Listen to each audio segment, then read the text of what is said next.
हूं प्रियंका और आप देख रहे हैं एशिया न्यूज़। आज मैं आपको रूबरू करवाने वाली हूं रांची के एक ऐसे इलाके से जहां दर्जनों लोग जो हैं अपनी जान गंवा चुके हैं बिजली की तारों से।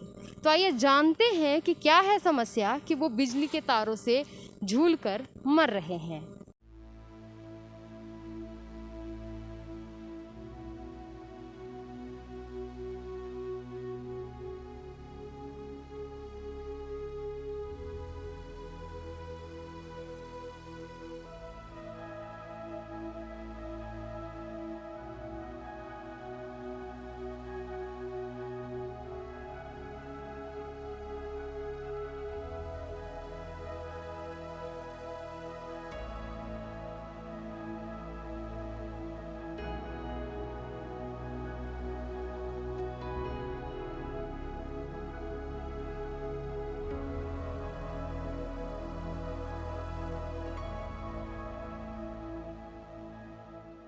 मैं आपको बता दूं कि मैं यहाँ मौजूद हूँ कोकर के महावीर नगर इलाके में, जहाँ पे आप सीधे सीधे देख सकते हैं कि छत से जो है 5 फीट की ऊंचाई की दूरी पर ही जो है इलेक्ट्रिक तार है, जो कि 33,000 वोल्ट का तार है। और अगर मैं यूं कहूं कि 33,000 वोल्ट के तार से 5 फीट की दूरी से आप ऑलरेडी जो मैग्नेटिक इफ़ेक्ट्स होते हैं, मैग्नेटिक फील्ड जो होते हैं, उससे इंसान, कोई भी इंसान आसानी से झूल सकता है। अगर मैं अपने कैमरा पर्सन को कहूँ कि दूसरी तरफ भी दिखाएं तो यहाँ जितने भी घर हैं, यहाँ घर के पूरे चारों तरफ आप देख सकते हैं कि घर की ऊंचाई और तार की ऊंचाई या पोल की ऊंचाई में बहुत ज़्यादा फ़र्क नहीं है। तो ऐसे में हम ये कह सकते हैं कि ये जो है यहाँ के बिजली विभाग की सबसे बड़ी नाकामी साबित हो रही है, क्योंकि यहाँ जब शायद ये इलेक्ट्रिक पोल बिठाए गए होंगे तो ऐसे में होगा कि ये उसकी जो डिस्टेंस है, उसकी जो माप है, वो ज़्यादा दूर तक या ज़्यादा लंबी नहीं है। इस कारण से यहाँ के लोगों को काफ़ी परेशानियों का सामना करना पड़ रहा है और जिनमें कि दर्जनों लोगों ने अपनी जान भी गंवाई है इसके कारण। तो आइए और भी इसके बारे में जानते हैं। मुझे बताइए कि यहाँ के जो स्थानीय लोग हैं, और मैं ये कहूँ कि इतनी कम ऊंचाई में ये जो तार है, तो इससे आप लोगों को परेशानी तो हो ही रही होगी। परेशानी तो हो रही है।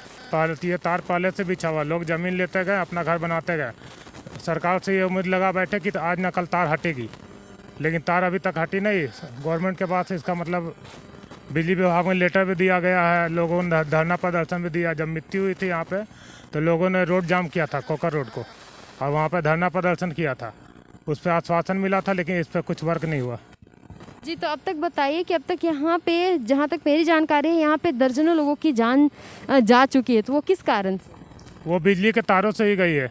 कोई बच्चा कहीं पे खेल रहा है, तार अचानक से टूट के गिर गया, या फिर पेड़ पे चढ़ा हुआ तो साइड से लग गया, या कोई बच्चा छत से, तार की दूरी कम है, कोई लोहे का डंटा वगैरह उस पर सटा दिया गलती से, इस कारण उन लोग का जान गया है। तो आप बताइए कि यहाँ स्थानीय लोग जो हैं इस बात से काफ़ी वाकिफ़ रखते हैं कि ऐसा हो रहा है, फिर उन्होंने जब अपने को खोया तो उन्होंने कोई सख्त कदम क्यों नहीं उठाया? उन्होंने सख्त कदम उठाया तो वो लोग क्या कर सकते हैं। वो लोग कुछ पैसा दे के भी चाहें कि हम उस तार को हटवा लें, लेकिन कोई सुनवाई नहीं है। लोग, बिजली विभाग के लोग बोलते हैं ये सब ऊपर से होगा, हाई लेवल का बात है, जब तक मुख्यमंत्री नहीं चाहेंगे ये सब काम नहीं होगा। तो आपका ये कहना है कि ये अगर मुख्यमंत्री चाहें तो ये जो आपकी समस्या है उसका समाधान हो सकता है? हाँ, अगर मुख्यमंत्री चाहेंगे तो इसका समाधान तुरंत हो जाएगा, बहुत जल्दी में। जी, बहुत बहुत धन्यवाद बात करने के लिए हमसे।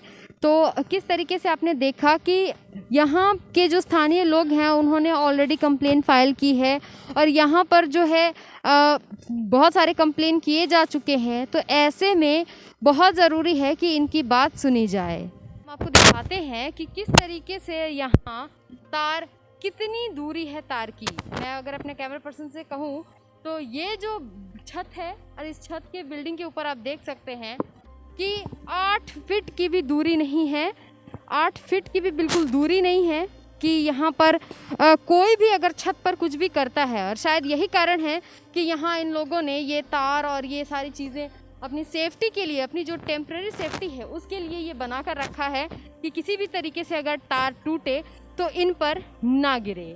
आइए हम जानते हैं, यही हुआ एक और हादसा आप हमें बताएंगे कि आपके साथ यहाँ पर इस छत पर क्या हादसा हुआ था और कितने साल पहले हुआ था? 3 साल पहले हुआ था। हम लोग बगल वाले छत पे बैडमिंटन खेल रहे थे, तो खेलते खेलते कॉर्क ये करकट पे आ गया था, तो हम उतारने के लिए चढ़े थे, तभी मतलब मेरा बाल हवा से उड़ा और बाल का अर्थिंग पकड़ के हमको उतार ये कर लिया, खींच लिया। अच्छा, ये वही तार है जिसके बारे में आप बात कर हाँ हाँ हाँ। जी, तो क्या हुआ आपके साथ? फिर पूरा बॉडी मेरा जल गया था और फिर हम हॉस्पिटल गए उसके बाद। पूरी बॉडी जल गई? हाँ आप अपने जलने का निशान दिखाएंगी? हाँ। ये आप ध्यान से अगर मैं कहूँ तो आप देख सकते हैं ये पूरा यहाँ जला हुआ है, ठीक। और जी आपको तो दिखा सकती है कि ये जो देख सकते हैं ये गाल है, ये पूरा गर्दन है और अंदर के और भी बॉडी पोर्शन जो है ये पूरे जले हुए हैं। ये जानते हैं उस लड़के की माँ से कि जिन्होंने ऐसा मंजर देखा, जानते हैं उन्हीं की ज़ुबानी। जी आपका बहुत बहुत स्वागत है एशिया न्यूज़। तब वो पहले बेटी मेरा जरी थी, वो पर तक खबर आया था, तो हम लोग दौड़ के गए थे। मेरा पैर मुचुक गया था, हम अपना घर से कूद गए थे, इतना ऊंचा सीढ़ी था मेरा, तो पैर मेरा मुड़ गया था। तो मेरा पैर मुड़ने का दर्द नहीं था, तो हम जाके मैंने इसका चेहरा देखे थे, तो हम गिर गए थे उसका छत पर। तो 2-4 गो मैंने लोग उठाया था, तब 2-4 गो मैंने आदमी ऊपर के टेम्पू से ले गया था रिम्स में मात्र हम लोग 1 घंटा रखे थे। 1 घंटा के बाद एम्बुलेंस करके हम लोग लेके चल गए थे देव कमल में हम लोग भर्ती कर दिए थे। देव कमल में कम से कम 2 महीना थी, 1 महीना मैंने टोटली भर्ती थी।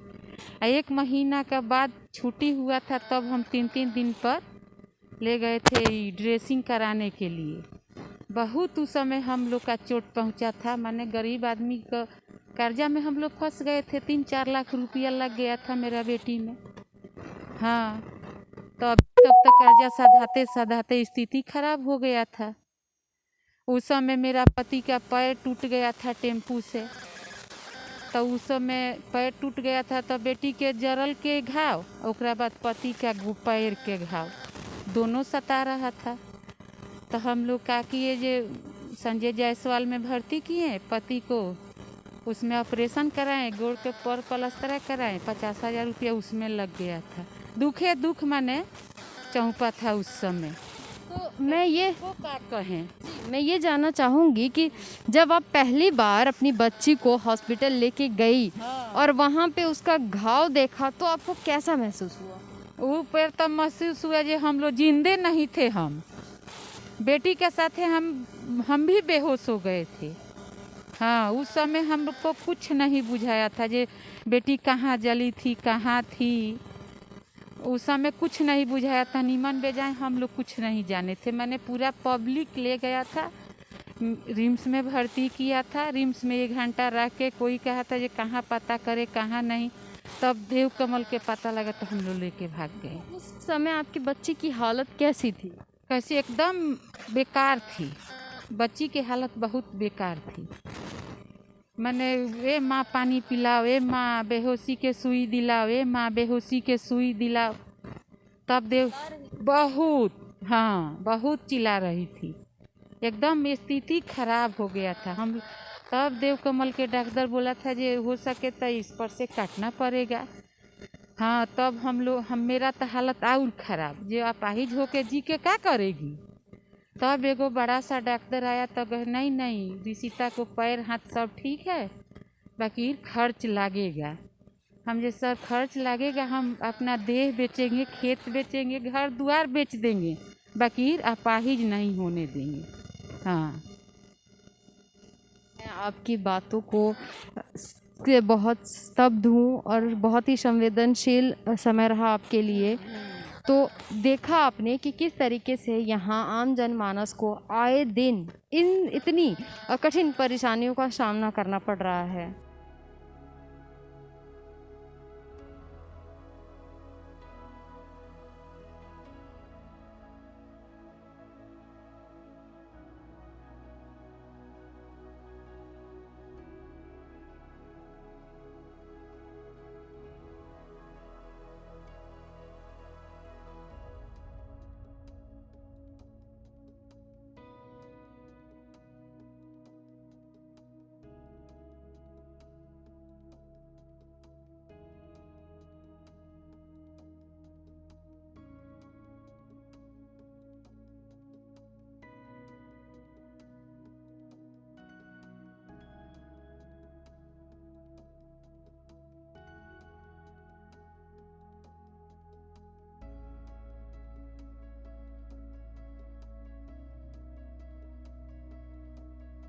आइए हम कुछ और लोगों से भी जानते हैं कि यहाँ ये वही घर है जहाँ एक और मौत इस तार के झूलने से हो चुकी है।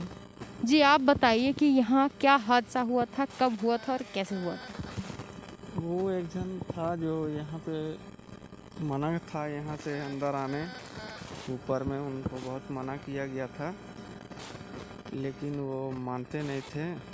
तो वही तो बंद रहता था गेट, तो वो ऊपर आ गए और बैठ के फ़ोन से बात कर रहे थे। तो फ़ोन से कनेक्ट हो गया तार पे।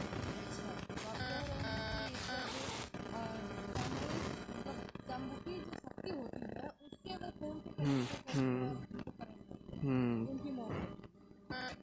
फ़ोन उनका जो है पूरा चकनाचूर हो गया।